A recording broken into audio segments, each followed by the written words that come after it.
প্রিয় ভাই সব, সুলাইমান আলাইহিস সালাম রাষ্ট্র পেয়েছেন, পিঁপড়ার ভাষা বোঝেন। কার ভাষা? পিঁপড়ার রাজা আছে না, চেনেন পিঁপড়ার রাজা? মাঝে মধ্যে পরিচয় করেন পিঁপড়ার রাজা কার। মাথাটা মোটা, পিঁপড়ার রাজা আমরাও বলি।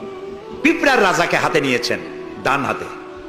সূরা আন-নামলে আল্লাহ তাআলা বলছেন, পিঁপড়া কথা বলতেছে, পিঁপড়া বলছে তার দলবলকে, সুলাইমান আলাইহিস সালাম আসতেছে তার সৈন্য সামন্ত নিয়ে, পায়ের তলায় পিষ্ট হয়ে মরে যাবি, সব গর্তে লুকা। তিনি পিঁপড়া হাতে নিয়ে কথা বলতেছিলেন পিঁপড়ার সাথে। সুলাইমান আলাইহিস সালাম কথা বলছেন পিঁপড়ার সাথে। এখন পিঁপড়ার ভাষা আমি বুঝি, এতে একটা অহংবোধ সৃষ্টি হতে পারে। পিঁপড়ারও ভাষা আমি বুঝি। নবুয়তের শান দেখুন, পিঁপড়ার ভাষা বুঝতেছেন, সেখানে তিনি বিনয়ী হয়ে গেলেন আল্লাহর সামনে।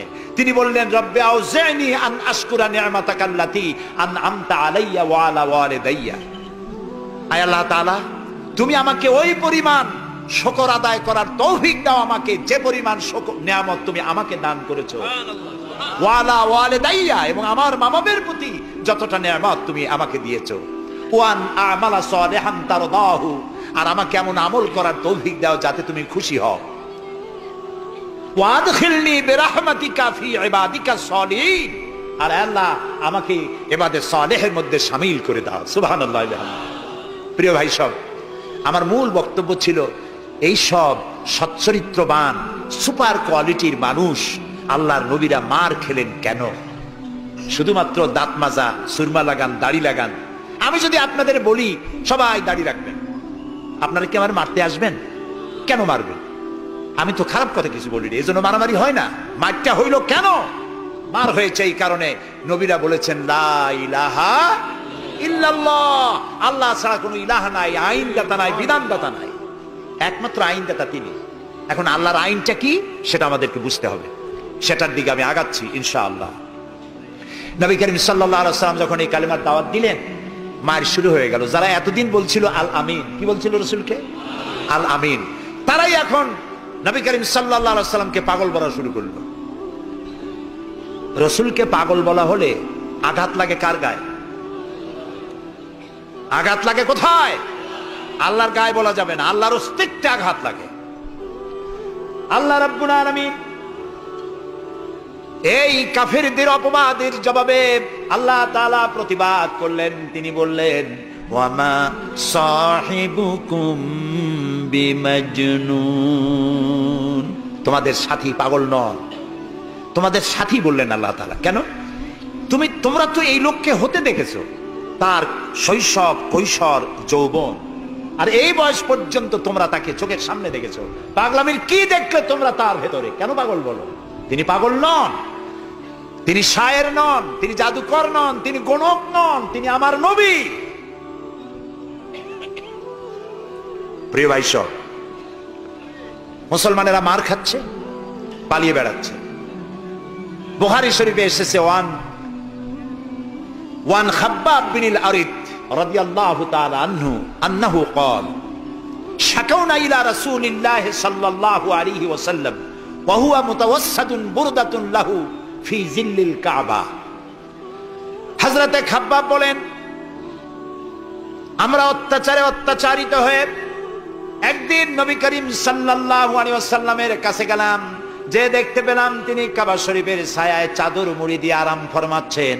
আমরা কাছে গিয়ে বললাম, আলা তাদউ লানা আলা তাস্তানসিরু লানা ইয়া রাসূলুল্লাহ, হে রাসূল। মাইর খাইতে খাইতে আমরা শেষ হয়ে গেলাম। আমাদের মুসলমানদের উপরে আগুন চাপা দেওয়া হচ্ছে, পাথর চাপা দেওয়া হচ্ছে, বেলালকে উটের পায়ের রশিতে বেঁধে উট তাড়ানো হচ্ছে। ক্ষুধার জ্বালায় শেষ হয়ে গেলাম, ঘুমাইতে দেয় না, মাইরে অস্থির হয়ে গেলাম। হে রাসূল, আপনি কি আল্লাহর কাছে আমাদের জন্য দোয়া করবেন না? আপনি কি আমাদের জন্য আল্লাহর কাছে সাহায্য প্রার্থনা করবেন না? বুখারীর হাদিস।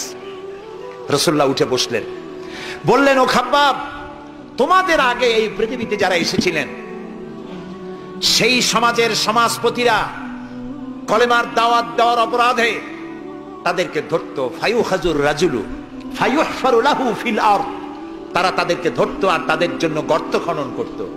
ফায়ুজআলু ফিহা, এরপরে সেই গর্তের ভিতরে তাকে কোমর পর্যন্ত গেড়ে দিত। সুম্মা ইউতা বিল মানশার, এরপরে করাত আনা হতো। ফায়ুদাউ আলা রাসিহি, এরপরে করাত তার মাথার উপরে রাখা হতো। ফায়ুজালু নিসফাইন, এরপরে করাত দিয়ে চিরে জীবন্ত মানুষকে দুই টুকরা করে ফেলে দেওয়া হতো।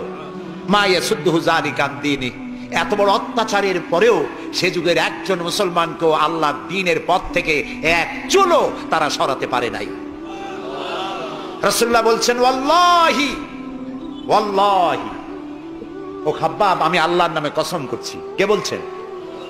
রাসূলুল্লাহ কসম করছেন, আমি আল্লাহর নামে শপথ করছি, লা ইউতাম্মান্নাল্লাহু হাদাল আমরা হাত্তা ইয়াসিরুর রাকিবু মিন সানা ইলা হাদরামাউত।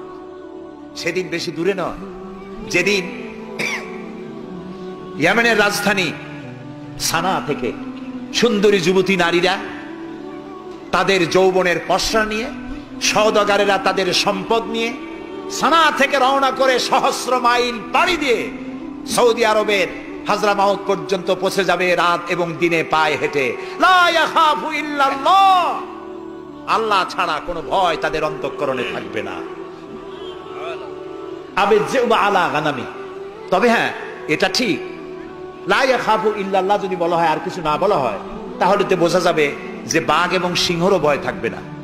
নবীর কথায় কোনো ফাঁক থাকে না, আল্লাহর কথায়ও ফাঁক থাকে না, নবীর কথায়ও ফাঁক থাকে না। একজন ইলেম কালাম কম যখন ওয়াজ করতে যাইতো, লক্ষ্য করতো যে সেখানে কোনো আলেম আছে নাকি। আলেম থাকলে অল্প কথা বলে শেষ করে দিত। তা আলেম আছে কিনা এটা পরীক্ষা করার জন্য বলছে যে ভাইরা আমি আজকে একটা পাতা আর ওয়াজ করবো, একটা পাতা, এবং তার ব্যাখ্যা এবং বিশ্লেষণ আমি আপনাদের সামনে আলোচনা করতে চাই। জনগণ বলেন আমরাও শুনতেই চাই, বলুন পাতার ব্যাখ্যা কি। তিনি বলছেন এমন একটি পাতা, এটি যদি মাটিতে পড়ে বাঘ হয়ে যায়, আর যদি পানিতে পড়ে কুমির হয়ে যায়। একজন দাঁড়ায় বলল, হুজুর বুঝলাম এই পাতার ফজিলত এমন, মাটিতে পড়লে বাঘ হয়, পানিতে পড়লে কুমির হয়, কিন্তু পাতাটি যদি অর্ধেক মাটিতে অর্ধেক পানিতে পড়ে তাহলে কি হবে?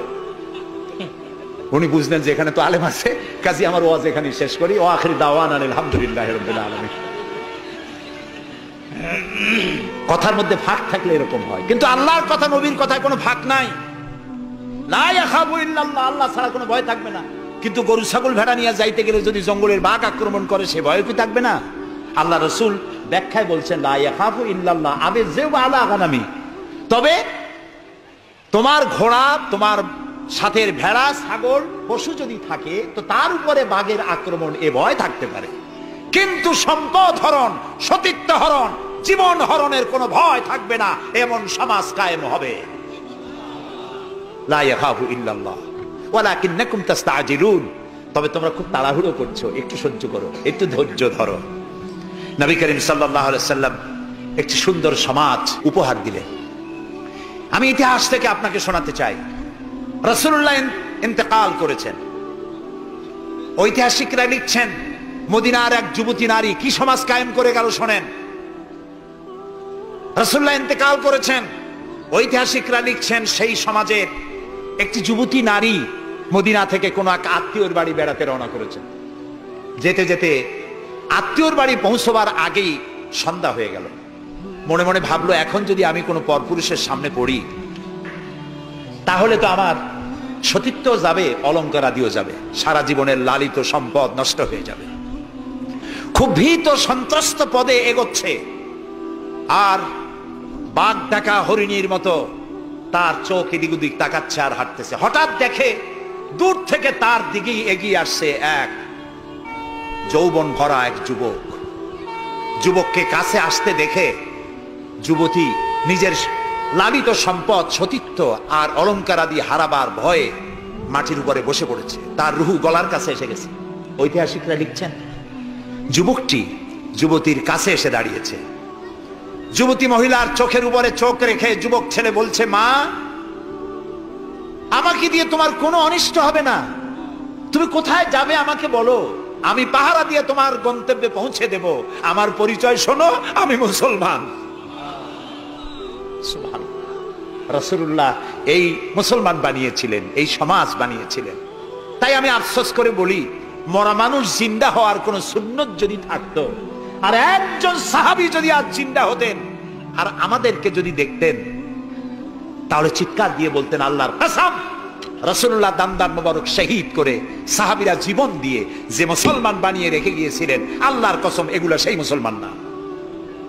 আমাদের চরিত্র এই পর্যায়ে পৌঁছে গেছে। রাসূলুল্লাহ সাল্লাল্লাহু আলাইহি ওয়াসাল্লাম ইসলাম দিয়ে মানুষকে একটি সুন্দর সমাজ দিয়েছেন। ইসলাম মানেই শান্তি। বলেন তো ইসলাম মানে কি? বলেন না, অর্থ কি? শান্তি।